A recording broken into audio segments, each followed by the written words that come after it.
Sir বুঝলেন তো, আমার ছেলেটা কোনো মতেই ভাগ অঙ্ক পারছে না, বুঝতেও পারছে না, করতে পারছে না। না, আমি তো টিউশনি পড়াতে যে ভালো করেই শেখাই, কিন্তু ও তো শিখতে পারছে না একদমই, কিছুই বুঝছে না ভাগ অঙ্ক। ভাগ অঙ্ক বুঝছে না। না, খুব সমস্যা।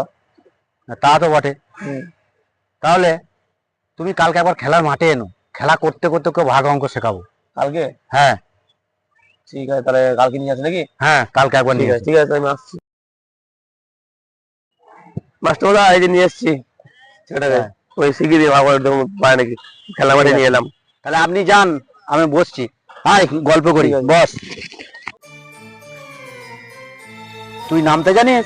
হ্যাঁ তা তোকে তো নামটা পড়াচ্ছি। তুই একে চান্দ বলতে পারিস?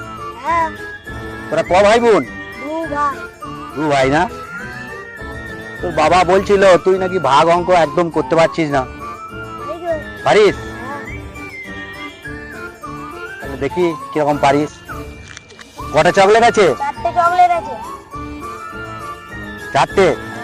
তাহলে তোরা ক ভাই? দু ভাই। এই 4টে চকলেটকে দু ভাইকে যদি দিই, এই এই দুটো আর এই দুটো, কটা করে পাচ্ছিস? দেখ, দু ভাইয়ে 4টে চকলেটকে ভাগ হয়ে গেল, দেখেছিস? এ শালা ভাগ তো শিখলে হবে না, ভাই দুটো পেয়ে যাবে, আমি দুটো পাবো। স্যার, স্যার আমি ভাগ অঙ্ক শিখবো না, কম পড়ে যাবে আমার। যা, এ ছেলে হবে পড়াশুনো, আমার দ্বারাতেও শেখানো হবে না। যাক, আমি শুভঙ্করকে বলবো আমি আর শেখাতে পারবো না।